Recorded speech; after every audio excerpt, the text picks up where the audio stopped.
got some kids as well. My son was just indicating that he's taking the dog outside. So, and now we are with 6 o'clock Central European time, 12 o'clock at Jeanne Liedtka's time in the American. I welcome you all to our 6th powwow session here, the GDTA powwow. And I'm really happy to see about 60, now 70 people now here. I welcome also our friends who are watching the stream on YouTube. And I'm really happy to say a happy new year to all of you, because that is our first GDTA powwow session we're doing in 2021. Happy New Year, and I hope you're all doing well. I see some good old friends, some alumni of the D School, some friends from our member institutions. GDTA Powwow is a format we developed last year, starting with the Corona crisis and finding out that it is a good chance that we have to exchange between the members of the Global Design Thinking Alliance, which is up and running since 2017 now and is having about 20 members in 5 continents. We are very happy about that. And during the Corona crisis, we started sharing about our experiences and how to deal with this kind of strange new environment we had to face. And it was very good. And we started this session, which we call the powwow. It's a kind of open session, a 1 hour strict thing. We start point and we end point, and we invite guests, usually guests. Lena, if you would mute yourself would be great. We ask people from our network, from the Global Design Thinking Alliance network, but also friends and people who are dealing with design thinking from all over the world, and to share their learnings. And last year, a lot of the learnings were about how to handle Corona. And I hope this year we seeing a lot more different focus. And I'm really happy that this year is started with Jeanne Liedtka.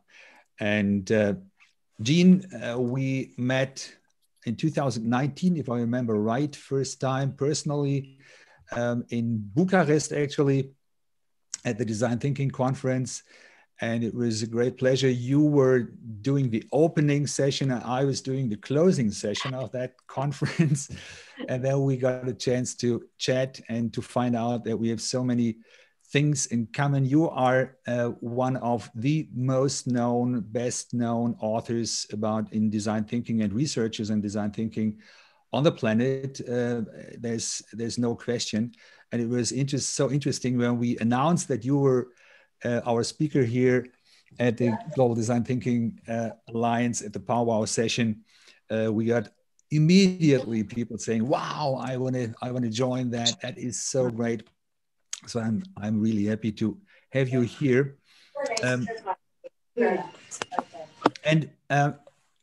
Excuse me.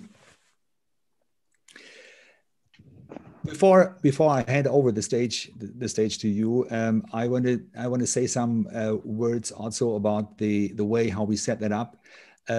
You see here, Steffi is just showing the netiquette thing. Use the chat, so it's an open session. We ask you also not to shut down your video. Actually, we want to see you at least later at the beginning for sure. Show your and please mute your audio right now. Jeanne will probably talk about 30 minutes.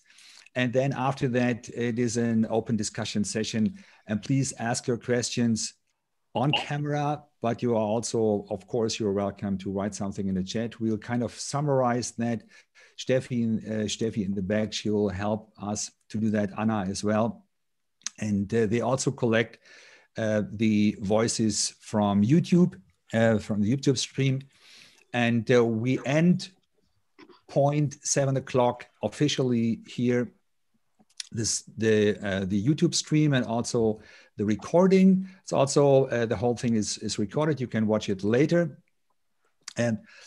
But then for those of you who still have some time to chat more in a kind of fireside environment, Jeanne has promised to have some more 10 minutes over before she runs into we end normal business. So let's keep it as open as possible. And I now want to introduce Jeanne Liedtka. And I'm so happy that you are joining today. Actually, what I forgot is to run our little video. I have to do that. I have to do that now. Our little intro video. And now.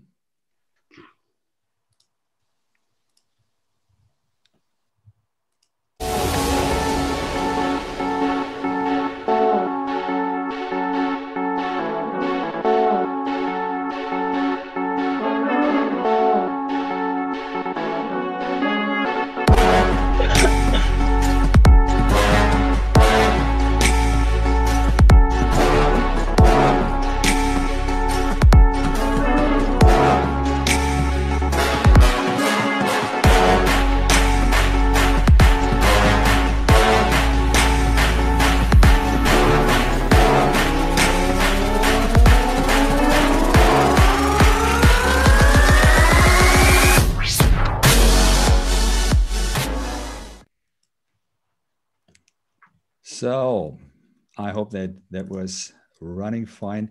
Yeah, let's welcome together Jeanne Liedtka. And Jeanne Liedtka, you are the author of so many books, and I think in every shelf of every design thinker on the planet, there's at least one book you have written, and you have so many fans on the planet. And today you are sharing with us something which is not released yet. So it's a kind of exclusive sneak preview for the Global Design Thinking Alliance community. And I'm very thankful that you are doing this, that you are giving us an insight in the latest book, which you just finished, and it's not published yet. It will be hopefully published in the first quarter of the year, but you know more about that. And you did this also, the book together with Karen Holt, and I'm not sure if she was joining. You were saying that she was, yeah. She was joining.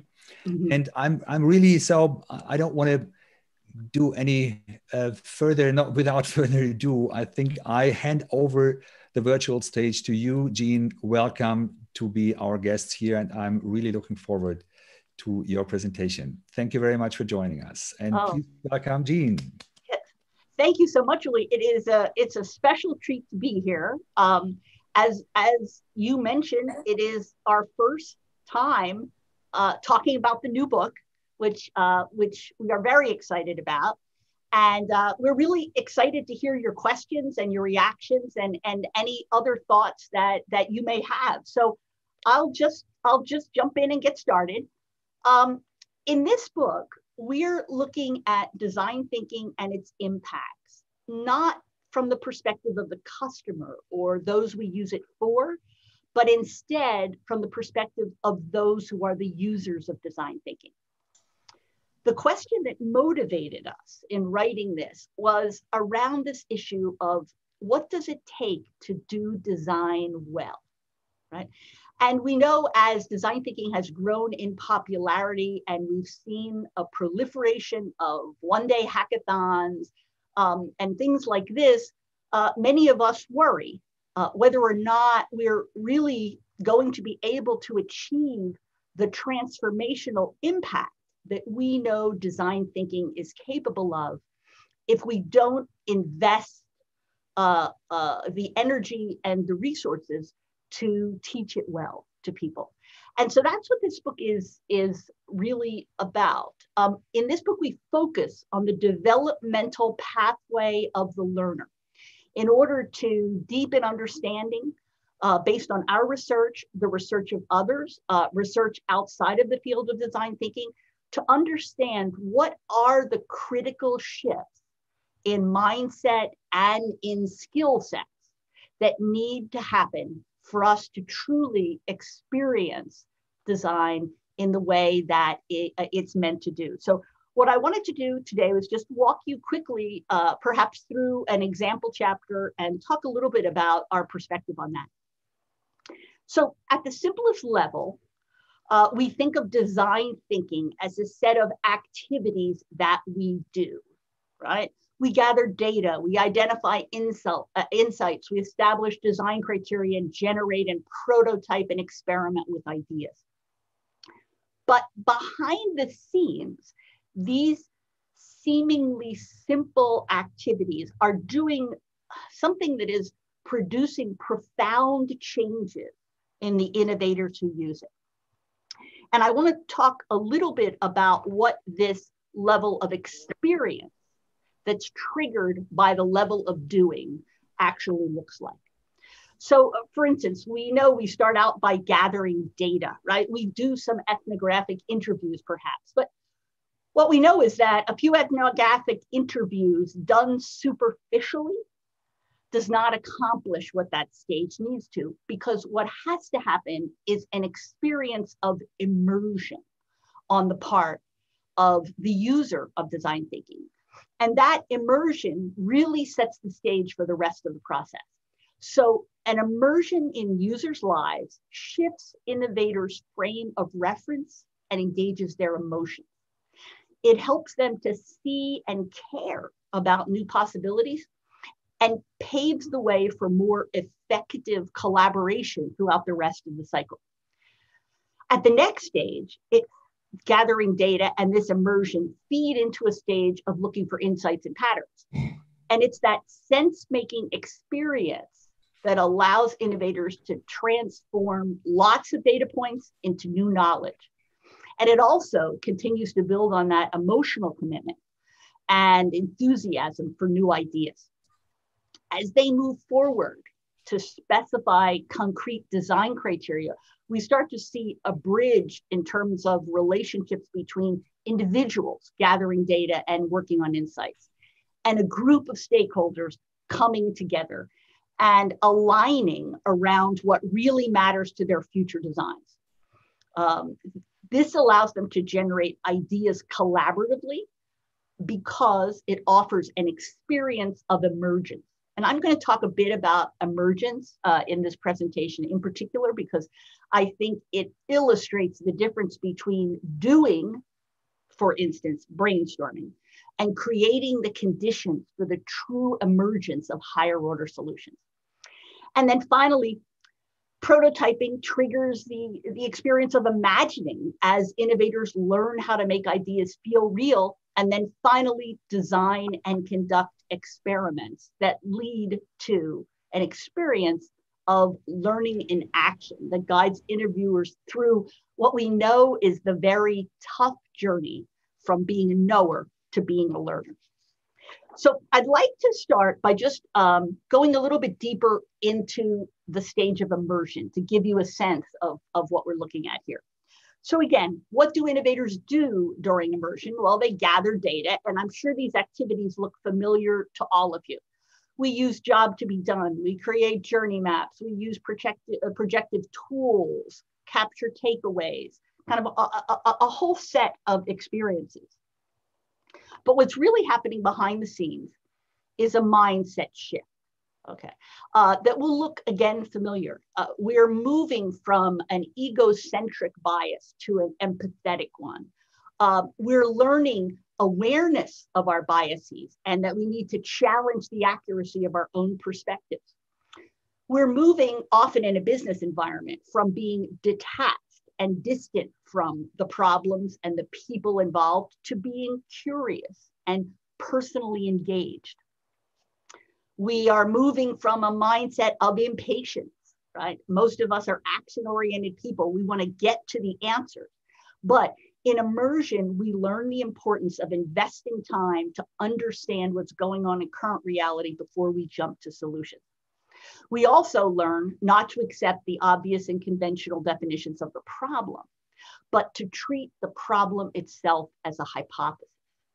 Now, these mindset shifts work for a variety of reasons that we can look at the scientific literature to understand.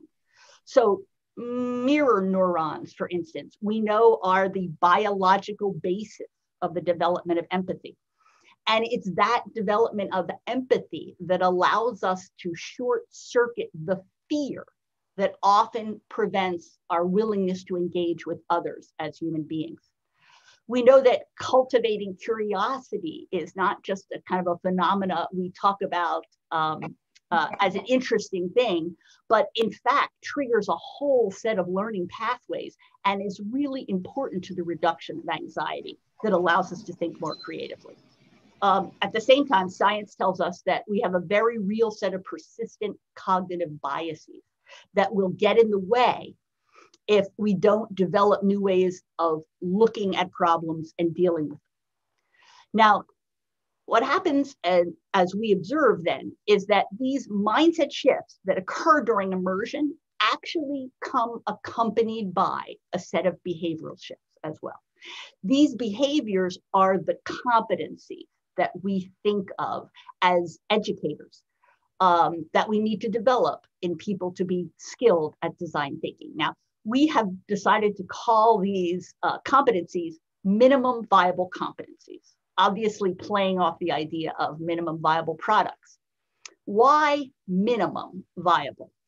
Well, some of our research suggests that as we gain competencies in the design thinking area, we move in thresholds. So for instance, what matters is moving from a beginner to an intermediate and then intermediate to an expert.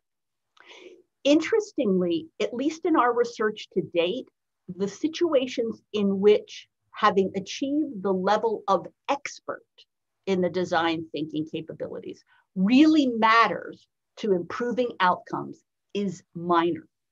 That is, for the most case, if we can achieve an intermediate level of competency in these different kinds of capabilities, we can, in fact, reap most of the transformational outcomes associated with design thinking, at least in our work.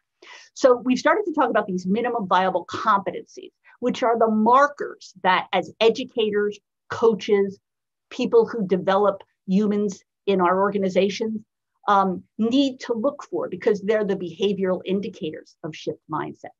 So for instance, we begin to talk about a competency about listening, right? And the ability to hear others' perspectives, not through the filter of our own biases and blinders. We talk about asking good questions, the ability to stay fully present to these experiences. We think of the skill set associated with continuing to search for opportunities rather than leaping to solutions. So in other words, these mindsets and these skill sets are closely related, but the skill sets are behaviors that we can observe both in ourselves and we can give feedback to others. And I'll go back to that a little bit later when we talk about our thinking around how we can actually use some of these new concepts. Well, at the same time that immersion is so incredibly important, we know that it is very difficult to achieve. I think for reasons that all of you who are educators and coaches know, stepping into the unknown is extremely intimidating for people. So beginning a new project when I have no idea really what the question even is that I'm answering, much less what the solution is hard oftentimes to encourage people to do. Most of us have been trained to listen to judge rather than to understand. Teaching people how to back away from judgment and listen for possibilities is a challenge. It sounds silly to say most of us are not fully present, but we're not. We listen to people through the solutions we already have in mind. In the business world especially, we have taught people that the only real data is quantitative and that the purpose of data gathering is proof. right? We're now asking them during the immersion process to realize that qualitative data is just as real, and that in design thinking, we're using data to inspire us to create new ideas, not to prove old ones. And then, of course, we know that our background and expertise interfere with seeing things from others' perspective. We have what we could call the tyranny of our own expertise that causes us to see the world in the way that we've been trained to see it. On the other hand, immersion may be hard, but we have no choice but to succeed at it. If we fail in creating experiences for innovators in the immersion stage, we fail to set the stage for all subsequent aspects, all subsequent phases of design thinking. Immersion is where we learn to listen to alternative views. It's where we begin a shift to a hypothesis-driven mentality. In immersion, we recognize the complexity of the human experience and come to terms with the notion that there probably is not one right answer. There are multiple answers that we have to discover through a process of experimentation. Finally, immersion fulfills an enormously important role by holding the innovator in the question and giving them the opportunity to reframe that question into a more powerful one that's likely to lead to a more creative solution. So how do we as coaches and teachers and developers of people better guide and support this immersion experience? Well, a lot of this will look very familiar. It's the advice we give to our students and the people we coach. We try and help people to stay in the problem and not leap. We try and help them to be fully present. We try and convince them that they have to let go of worrying around whether they're getting the process and the learnings right. We found that bringing structure and forethought to project management reduces anxiety and better allows people to fully immerse themselves in these experiences of those they're designing for. Pushing people deeper at this stage is critically important, right? Often when my students come with their first set of insights, it's the first of 3 rounds of insights that will push them through, because we know that superficial insights lead to obvious solutions. If we want creative solutions, we need to have new and deeper and more creative insights. And then finally, slowing people down. All of these are critical to creating a successful experience of immersion that shifts the mindsets and builds the skill sets that allow innovators to fully leverage what design thinking is capable of. Now, we can walk through, and we do in the book, that same discussion for each of these phases. We can look at the science behind sense making and emergence and learning in action, for instance. We can look at what makes it so challenging. For instance, the challenges of teaching people to learn in action are completely different than the challenges of teaching people to immerse themselves in experiences. We can talk about why each of these stages are critical, and we can talk about how we as facilitators can be more effective, both in driving our own experiences and in helping others to experience the depth that we need to. One of the things that we focused a lot on in this new research that I'm particularly interested in is this bridging that occurs in successful design thinking processes. So from a content viewpoint, we know as we move towards idea generation that we're bridging from insights on current needs to translation into what those insights mean for future solutions.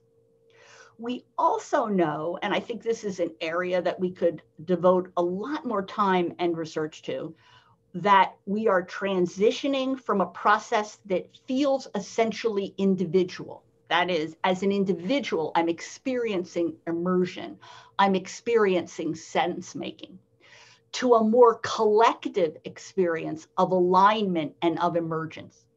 So let me talk a little bit about emergence for a minute, because I think emergence as an experience offers, I think, a deep insight for me into the difference between doing and experiencing. So during emergence, the doing is idea generation, right? We're brainstorming, we're using chili tables, we're using trigger questions, we're visioning, we're completing napkin pitches and mashing up ideas. We're doing a lot of activities. But the only circumstance under which those activities turn out transformational new ideas is if emergence occurs. And let me just talk a bit more about emergence. And essentially, emergence is a topic that's discussed extensively in the complexity theory these days, so highly complex adaptive systems. Emergence is the phenomena where new ideas or patterns of behavior emerge from a group that no single individual was capable of producing. So in design thinking, what I'd urge us to do is think about the difference between higher order solutions and compromises, right? So in some ways in our world, compromise represents a failure to achieve a breakthrough solution, right? Because a compromise accepts trade-offs instead of breaking those trade-offs. It often cobbles different solutions together instead of producing a coherent, integrated solution. It often focuses on accommodating a set of political differences within the group rather than focusing on the best possible solutions for the people we're designing for. Compromises are owned by no one. Higher order solutions are owned by the collective. Compromises likely engender, at best, compliance. Higher order solutions elicit engagement and commitment. So much of the work in the emergent stage is creating the preconditions for a diverse group of stakeholders to come together and see together what none could see alone. So what does that mind shift look like there, that mindset shift? It's moving from fighting for my idea to being open to the idea of others, from believing there's one right solution to understanding the value of multiple solutions. Often in our students, we see a shift from doubts in their own ability to be creative to a confidence. We talk quite a bit about this notion of authenticity in the book because we believe quite deeply that connecting with our authentic self is what allows us to tap into the kind of creative power, both creative and collaborative power of design. And it allows us to avoid the temptation of the early compromises, which prevent us from getting to breakthrough solutions. So again, here, as we look at this emergent stage, there is a set of mindsets, and those mindsets lead again to the development of skill sets, right? So we learn how to identify multiple possibilities and to keep ourselves from investing our own ego in particular one. We learn how to co-create, right? How to work with the idea of others, moving out of a kind of a debate whose idea is better and into a listening for possibilities in the ideas of others, right? We learn how to explore unexpected ideas and stay in the possibility space despite pressures of time and discomfort. So again, these minimum viable competencies are behaviors that we can observe that offer evidence that we have successfully achieved the experience of emergence. The same thing happens as we move into the testing process.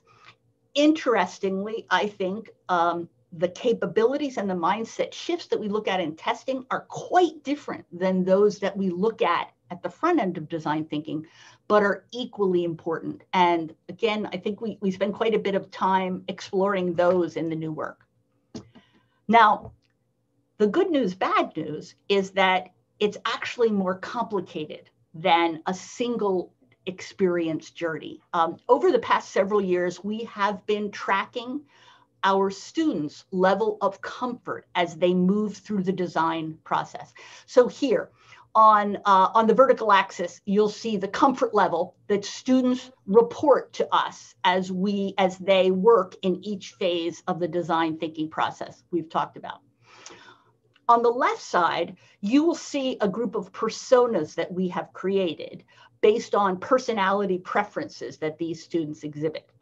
So in our work, we've used an instrument called the DISC, which is similar to the Myers-Briggs, and that it categorizes people according to different kinds of preferences. So for instance, influencers are classic people, right? Whereas drivers are traditionally more dominant, data-driven, less people-oriented, very forceful. Analysts, extremely data-driven, uncomfortable with ambiguity, tend to have perfectionist categories. Supporters are their team players. As we've tracked over time, our students' comfort level as they move through the design thinking experience that we've talked about, you see here quite dramatic differences in their experiences and very different comfort levels. So for instance, often people who are super team players are especially uncomfortable at the beginning of the design thinking process, right? But really begin to enjoy the process and feel at home as they move into the more collaborative activities of alignment and emergence. Influencers, the people, love design thinking. We all know we have those students in our class walk in on day one and love every bit of the experiences.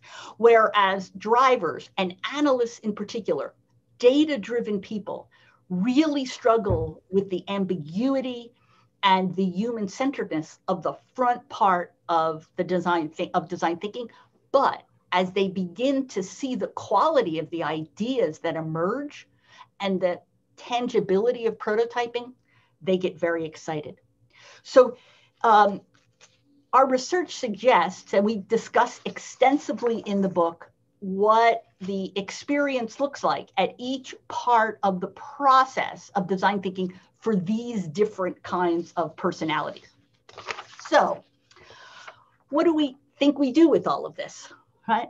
Well, first, at the individual level, we believe that there's just a tremendous opportunity to bring more systematic and strategic thought to individual competency development. So for instance, you see here a piece of an instrument that we have designed and included in the work that looks at the capability development, the minimum viable competencies, as we've called them, at each stage of the design thinking process. We begin by asking people to self-assess the extent to which their own behaviors reflect these capabilities. So for instance, how aware do I think I am of my own biases and blinders? Do I believe that I actually listen to understand rather than test? What is my skill set for probing deeply around people's unarticulated needs and beliefs?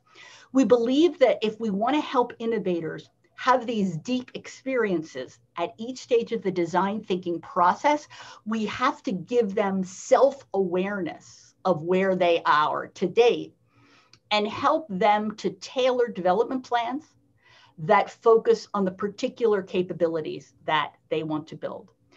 So for instance, we can also talk about transforming this kind of instrument into a 360 feedback opportunity. So I, as a learner of design thinking, can identify the immersion capabilities that I am most interested in working on personally as I begin a process. And then as the process progresses, I can ask members of my team to give me feedback as to, in their view, how am I doing in terms of awareness of my own biases? How am I doing in terms of probing deeply and being fully present? So again, if we try and link design thinking capabilities at an individual level with organizational capabilities for innovation and change, bringing definition to what those capabilities are, and creating structured systems that allow us to, as coaches, as human resource professionals, or even just ourselves as individual learners, allow us to create a development plan and chart our progress against specific capabilities that we are interested in developing. So this is part of the new work that we are very excited about, because our hope is that it will take what is this somewhat fuzzy notion of experiencing design thinking at each phase and translate it into something tactical that people can actually work with. And then finally, at the organizational level, we believe that the opportunity is for leaders to understand how the kind of support they need to offer, whether it's infrastructure support, whether it's resource support, whether it's cultural support, differs at each stage of the process. Right? So for instance, in data gathering stages, we know that in many organizations, emotions are taboo. We don't talk about emotions. We are not comfortable talking about things that are not facts, right? An important role of leaders who want to cultivate a successful experience of immersion for their people is to make it okay to talk about emotions, right? That is critical to creating a successful experience. As we move into identifying insights, we need to encourage people to become hypothesis-driven in their ways of dealing with data. And again, that's a separate presentation in and of itself. For those of us who teach hypothesis-driven mentalities, we know how difficult it can be to take even analytically oriented people who've been taught to take the data they've got and try and answer questions with it, to flip that, and instead identify a hypothesis to be tested and go get the data they need in order to successfully test that hypothesis. As we move into areas like generating ideas, leaders need to push back on early compromises, hold people in the possibility space until they achieve these higher order solutions we've talked about. As we move into prototyping, we start to see leaders paying attention to this transition from the abstract to the particular, right? Not allowing people to live too long at the level of theory, but instead insisting that they turn their concepts into prototypes that can be used to get more accurate feedback. And then finally, in the learning and action phase, we think leaders have an enormously important role to play in insisting on the development of experiments. Experimentation is, in our research, the least used of all of the design thinking activities. And in many ways, it is among the most important to reduce the risks of innovation using the design thinking methodology. And so we think a focus on cultivating the skills around designing and executing experiments and all of the human dimensions of being able to see disconfirming data and challenge our own beliefs and not overinvest our egos. All of that are important roles that leaders have to play in making this successful. So let me stop there. I see my time is up, and just note by saying that our goal in writing this book was to deepen our understanding of how to do design well, and to help all of us as educators, as coaches, as facilitators of the design process, to understand the important work that needs to be accomplished at each stage of the process. So we know that there is much that remains to be done that ahead of us, but we hope that this first work of ours is an important beginning to setting us on this next level of thinking that we believe is critical if we are to help design thinking live up to its transformative potential. So with that, I will stop talking. I look forward to your reactions, questions, feedback, and thank you for giving me the opportunity to be with you today, Uli. Thank you very much, Jeanne. Thank you, and big applause from my side and from the others who please switch on your video. Thank you very much, Jeanne. I have put the book cover here again in the back, and for those of you who recently joined,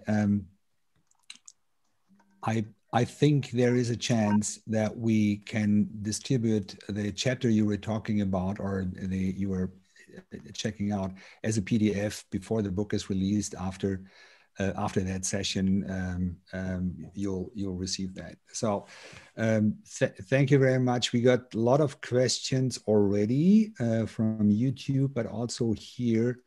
I really appreciate your approach with the minimum viable competencies. There's a discussion also in the whole. If you look at the education field, competencies is something which we are moving towards, and which are not valued in a way it is necessary. And you are pointing on that. I'm really looking forward to see the full book. So let's start with questions here. I picked one up which was coming from YouTube. Design thinking. So the question: design thinking seems to be. It's Lisa Schondelmeyer asking that question. Design thinking seems to be against the nature of an analyst. What can be done to bring them on board nevertheless, especially for the discovery phase? Is that true? Is that I know that if we think of people who are natural and intuitive design thinkers, in our research, we've created this persona called Jeff, who is the person who is naturally oriented to human-centered exploration, to experimentation, to collaboration, right? Our view is that they don't really need the tool that we call design thinking, right? Naturally and intuitively, they behave in these ways. And of course, many people who are experienced designers, again, don't see the need for kind of the overstructuring, as they see it, of the design thinking process. But analysts do need that. And in our work, we find that the more analytically type oriented person, the engineers of the world, the physicians, the scientists, the finance people, are capable of all kinds of creative activities, but they need a level of structure in order for those activities to feel safe, because they do not feel natural, right? And that, to me, is the power of design thinking, right? To work with people for whom it is not natural, because those for whom it is natural don't need it in the first place. And we have seen just tremendous results. I think as an educator, probably one of the most wonderful moments in classes are when students and learners who come in talking about how they don't have the ability to be creative suddenly discover that they can be, right? And I think one of the reasons why I find this work so engaging is I was trained as an accountant. That's my background. I'm an accountant, right? And everyone knows accountants are creative. And I think some of my enthusiasm for design thinking has come from this discovery that with this powerful set of tools and mindsets and skill sets, I too can be creative. Right now, will I be wildly creative and another Steve Jobs? Probably not. I think we're pretty sure about that. But can I create better value in my own world for the people I work with and for the users I design for? Absolutely, I can. And that is the exciting part to me of design thinking. Thank you very much. I would like to encourage the auditorium, and thank you for switching on your video. If there is any question, just either raise your hand or ask the question, or come up with your remarks. I have a hard time to see all of you. There is Hi, Jeanne. This is Adrian. I have a quick question. Yes, Adrian. You mentioned over the last couple of years that the idea is not to get everybody to be an expert, but just to move as many people from a beginner to an intermediary level of expertise. Any evidence that you can share that kind of points to that? So we've been doing quite a bit of work. A different colleague of mine, Christina Bayer, and I have been doing work to look at the return on investment of design thinking. So we've actually looked at ROI. We do reference that research in the book in its own kind of chapter. But there we've looked at the outcomes of design thinking in kind of a process sense around collaboration, around the identification of better ideas. So it's a classic set of outcomes. You know, what do we expect design thinking to do? Well, we expect it to improve product outcomes. We expect it to build networks that are more powerful. We expect it to help us manage change and to help us manage implementation, not just creation. When we look at that set of outcomes, we have a database of about 800 managers or so right now. When we look at those outcomes in relation to the level of expertise that those managers tell us they have. Now, these are self-reported levels of expertise. We ask them whether they're beginners, whether they're just somewhat familiar with design thinking, quite familiar, or consider themselves an expert. Across those 5 outcomes, very few of those outcomes are influenced when people move from intermediate to expert. All of them are influenced when people move from beginner to intermediate, right? That is the threshold argument. Now, that is our own research that we're continuing to work with. I have not seen much other research testing that idea. I know there's excellent work on outcomes going on at the Institute, so there may be others, but certainly this piece of research we have suggests very strongly that crossing these competency thresholds matters most when you go from beginner to intermediate, and does not matter at all from intermediate to expert. Now, again, that gets us into the should non-designers do design thing. We're not saying that real design expertise is not critical, certainly for product design, for all kinds of things that designers do that we're not going to teach analysts to do. But for a lot of the outcomes around change management, collaboration, strengthening and enhancing the performance of networks, these all do not require expert design skill in order to see major benefits. So that's it. Now that research is preliminary. We could find out with the bigger sample size that that's not true, but I'm pretty confident that it is true as we look at our data. And I think even as we kind of experience it after a decade of facilitating learners, right? We know that sending someone to a 2-day boot camp and sending them back into their organization without any kind of coaching support, ongoing feedback, we know that doesn't work, right? We didn't need research of 800 managers to tell us that. We absolutely know it doesn't work. We also know, those of us who have the luxury of spending 12 weeks with people and coaching them through a real life project of significance, we absolutely know that at the end of those 12 weeks, they are fundamentally thinking and behaving in different ways. So in part, I think what the research confirms is what we already know, but which I think too many organizations ignore: the investment that needs to be made in getting competencies to a sufficient level in order to really reap the benefits of design thinking. If we have a whole organization going through 1-day hackathons, guaranteed we're not going to see transformational results 6 months down the line as a result of that. So I think that's the message that we need to convey, or else we know what happens. People have a very superficial learning and they don't produce great results. And everyone says, well, see, we know that design thinking was just a fad and it doesn't really work anyway. So let's just move on to the next fad and leave it behind. Jean, thank you very much. There are three hands up.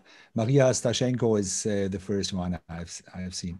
Thank you very much. I hope you hear me well. Hello, Uli. Hello from Moscow, Russia. Hello, Maria. From Design Thinking Center. Thank you very much, Jean, for your presentation. I have a question which is very hot in our practice for many years. If we would like to apply design thinking principles and the new process you just described just now, to the working process existing in the company or in the corporation, going on with the product or with the service, there is usually there is something in existence. There is something being done, some research, for example, some investigation. And the question is, do you admit that we can jump into any of the steps you described? For example, we can start the process not from immersion, but from imaging if we already have something. Or is it possible? And how do we move further with it? Because when we already have prototypes being developed by other team or those who were before us coming into the process, or is the process in your scheme, in your vision, starts only and usually and regularly from immersion only? But if something is already done, how do we move this way? Thank you very much. Thank you. Maria, I think you raise an excellent point. I tend to think of design thinking as an end-to-end process, right? Which starts with immersion and moves through experimentation. And in an ideal world, in terms of achieving the most transformational outcomes, I believe that to be true. At the same time, there are quite unique skills and competencies developed in each of those phases. And those skills and competencies have great value in and of themselves. So for instance, experimentation, right? The ability to design and execute experiments is a critical skill. And it's not a skill that you need the rest of design thinking to find valuable. So many of the approaches that are getting a lot of attention in organizations today, whether it's design thinking or agile software development or the lean startup, a fundamental principle in all of those is that experimentation is superior to analytics that extrapolate data from the past into the future in a world of uncertainty. So teaching people to experiment and to prototype, I think both of those have tremendous value without the front end. However, if all we're prototyping and experimenting with are the same old ideas that we've had already, then yes, we're still going to reduce our investment by getting good at experimenting, but we're never going to get to transformational outcomes. That relies on the front end, right? So oftentimes people want to begin the design thinking process with concept development, for instance, and idea generation. Well, if you don't have deeper and new insights into those you're serving, then where do you expect user-grounded ideas to come from? They have nowhere to come from. You may still hit on some great ideas, but you won't have been user-driven in the development of those ideas. When we look at emergence, it becomes even more significant. You can brainstorm anytime you want with any group you want, but for higher order solutions to emerge, you need to have done the preparation work of each individual developing empathy, coming to value the perspective of others, agreeing on critical user design criteria. If you go into brainstorming with a diverse group without having set the stage through immersion and sense making and alignment, the odds of higher order solutions emerging from that group are dramatically lower than if you did invest in them. So I think you're right. These are discrete competencies at each phase. They are valuable competencies at each phase, but the gestalt of putting them all together is where the transformative power lies, right? Now, that isn't to say that we shouldn't teach people to experiment, even if we aren't able to teach them how to do ethnographic research, right? So much of life in organizations is making the best of what we've got at this moment. Right? So if the opportunity is there to begin to build pockets of skills, then it'll be that much easier to put all of those skills together when we're given the opportunity. So I don't think it's an either or. We have the ultimate possibility, which is let's teach people end to end in a real project and give them solid competency at every stage of the process.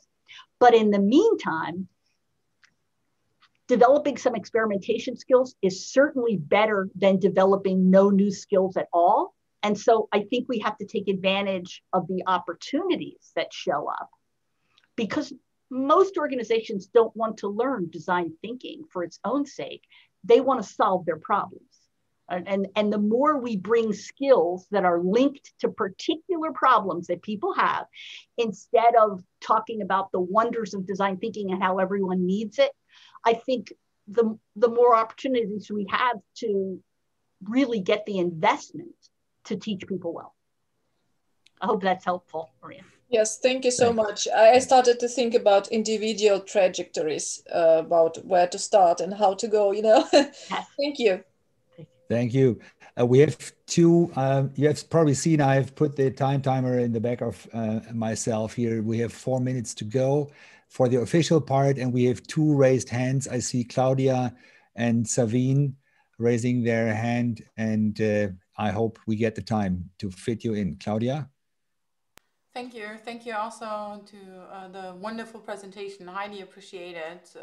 The question I have is whether do you have any evidence or also recommendations for us being also design thinking educators and also dealing with people who have different backgrounds when it comes to education, specifically being raised in different educational systems and also different cultures that do, to a certain degree, that's also why I assume and I think design thinking works better or works more easily in the United States, where you are more allowed to share failures with like what happens to you in your personal life. So for example, I had a startup and went bankrupt and so on. In other cultures, people would never, risk sharing these type of things. So therefore, my question is like, anything that you could help us to deal with people who come from a different cultural background, where, for example, also being critical and also being very focused on hierarchies doesn't work that easily. Yeah. No, I agree with you, Claudia. Culture, larger culture, both organizational culture, obviously, as well as national culture, makes it dramatically either easier or harder to develop these skill sets. For me personally, I think a focus on competencies is often an easier route into the conversation than a more abstract focus on dealing with ambiguity. So oftentimes the way we approach design thinking is say, look, we're going to teach you how to be comfortable with lots of change, and you're going to be very creative, and we're going to teach you how to confront each other, but in a productive, and that's all very scary, right? And I continue to believe that fear is the greatest obstacle to more effective teaching of design thinking, right? It is extremely unsettling for people, the early stages of the design thinking process. The more we can reassure them, the less likely the chance that we'll lose them and they'll give up, right? So that's one of the reasons why I love the end-to-end system is even though people never feel, for instance, like they've gathered enough data, you just say, oh, I'm sorry, we're moving on to the next stage. So let that go. Let's look for patterns, right? And then after a while where they're convinced they don't have good enough patterns, you say, okay, well, now we're moving into idea generation. They're good enough, right? So part of it is propelling people through these kind of uncomfortable and new behaviors. But another part is talking to them in language that isn't so intimidating. So I love this notion that, in immersion, it doesn't have to be some esoteric, empathetic, human-centered, right? It's like we're going to learn how to listen better, right? We're going to learn how to identify the ways in which our biases prevent us from understanding others, right? We're going to learn, how to be more effective at collaborating with a diverse team, right? So these to me are just less intimidating behaviors. And so in part, that's kind of why I'm excited about the minimum viable competencies. I'm excited about using them with our students and giving them the ability to say, here's one competency I'd really like to get better at. And now we're kind of back to Maria's point. Instead of making them feel like they have to master everything in the new design thinking world, we can just say, here, pick one or two competencies at the first stage that you really want to get good at, and let's work on those, right? And so I'm hopeful that that approach will create the sense of safety that allows people to really bring their full selves into the process, which is the challenge, I think, as educators always. So even if my church bell here is indicating that that the hour is over, I would love to give Sabine Hedge the opportunity to ask a question, and then. Hi, thank you so much for the opportunity. My name is Sabine Hegde, and I'm dialing in from India. I've been very fortunate to lead a lot of these design thinking programs for organizations in this part of the world. And one of the biggest challenges that we are facing as a team is to show them success stories relevant to each of their industries. So is there something that we can put together? I think there are enough success stories across the world about how design thinking is helping organizations become more creative and helping them in solving business challenges to some extent. So put them all together, and all of us can benefit out of this. So we've been fortunate to work with around 17 different industries. So we have some success stories here that we can share. And globally, if we can put this as a repository, it'll help us take the design thinking movement forward across the globe. So is there something that we can do on this? That's a question. I agree with you, Sabine, about the importance of real life cases. It's one of the reasons why we've devoted several of the books that we've written in the past just to case stories. Because if we think about engaging people, the first step in engagement is it worth my effort to even try and learn this stuff? Like, what do I get out of it? And oftentimes it is very hard, I think, to convey the benefits of design thinking in the abstract to people.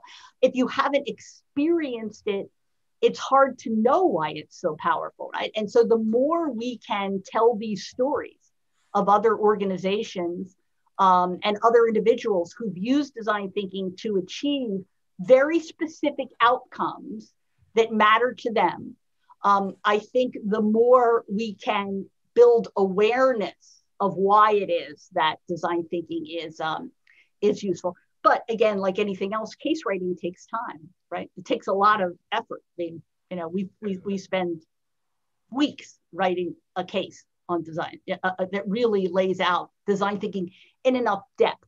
The great man stuff, the kind of here's what IDEO went in and did in 3 pages. I mean, that doesn't help anybody do anything other than hire IDEO, right? So, I mean, I think you have to get detailed and concrete enough in your description of the cases so that managers can see themselves in that case and they can imagine learning how to do very specifically what the people in that case do. And so that's why I think this detailed case writing is so critical.